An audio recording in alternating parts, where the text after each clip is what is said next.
I got a letter from Louis Buñuel, and in that letter he was offering me to work on the adaptation of the Joseph Kessel novel, Belle de Jour. I didn't know the book. And Louis Malle told me, oh, you shouldn't do that. I mean, Belle de Jour has been refused by so many directors already. It's a very cheap novel. There's no interest at all. But in the Louis letter, there were a few words, a few indications, quite mysterious, that, convinced me that I had to accept, that he was not going to describe a whorehouse, but to try to go inside the secrets of the main character. I think we did 2 or 3 different versions, one in Madrid, another one in Mexico a few months later, as we used to do all the time.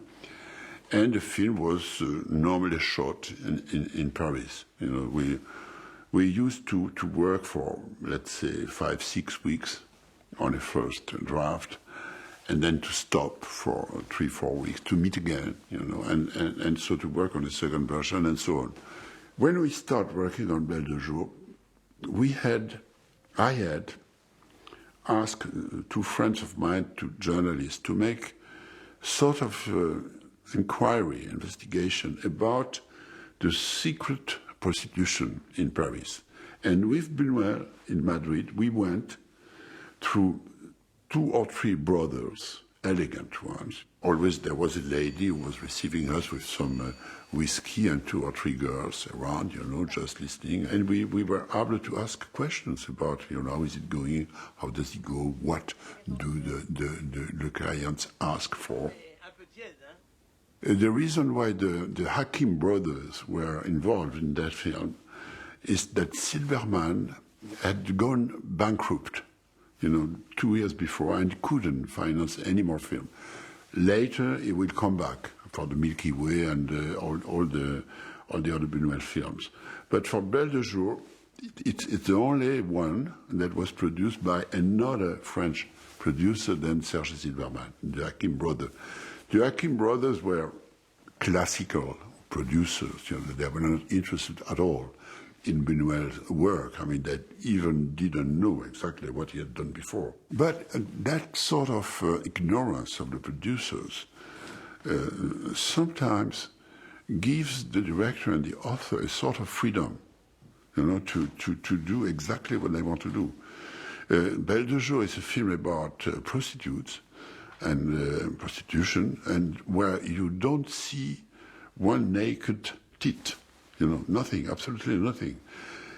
Probably they were quite disappointed. They had probably hoped that the film would be, at the time, scandalous, would be something erotic, even maybe pornographic in a way, The first surprise came when they read the script. I'm not sure they quite understood what we wanted to do, going from the so-called reality to the so-called imagination. After the film went to Venice and won the lion, the golden lion in Venice, all the problems were solved. The moment we start working on a script, whatever the script, we don't know where we are going. We have absolutely no idea of what the script is going to be at the end and what the film is going to be after the script. So we start working, and step by step, you can't avoid to ask you the question, why is she doing this? What oblige her to go? And step by step, talking with friends, with a lot of women, with some analysts and psychoanalysts, we found out that she was probably what we call a masochist. And that was her secret. The film is the real portrait of a masochist. It went so far that Jacques Lacan, the famous psychoanalyst, when he was talking in his lectures and lessons about feminine masochisme, would just show Belle de Jour and say, I have nothing more to say. Moi aussi, cet homme-là, il me ferait peur. Des fois, ça doit être pénible tout de même. Qu'est-ce que tu en sais, Palace? In the book, there is absolutely no daydreams, no imaginations that really belong to the film. We try to select the daydreams and the imagination that would go in that same direction. All the daydreams in the film has been told to us by women. We would never dare of inventing women eroticism. The more we went, the more we realized that what is called the reality in the film, which means a relation with her husband, friends, all this sort of social life, was totally artificial in the novel. And we wanted to keep it artificial in the film. The only reality in the film is in the daydreams.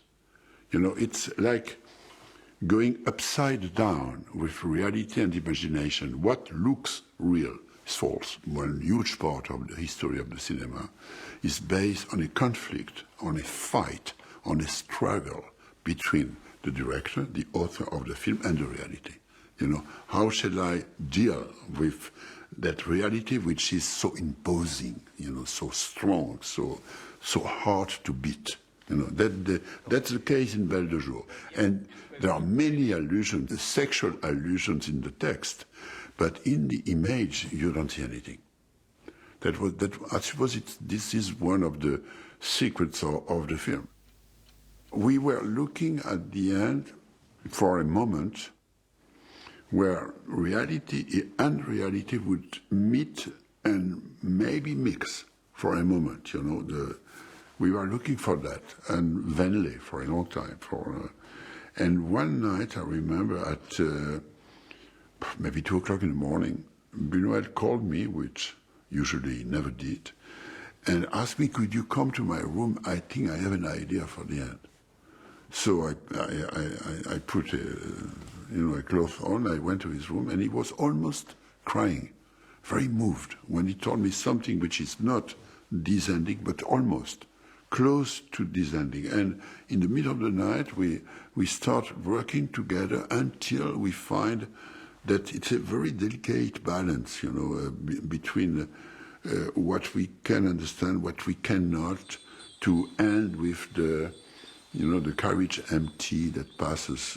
Clearly, there is no possible explanation. It's a moment when we leave the characters, the two characters, her husband and her, with their secret. Did it happen something before or not? Was the story, the whole story, faked, a lie, something that we just made out, like this? No, nobody can say.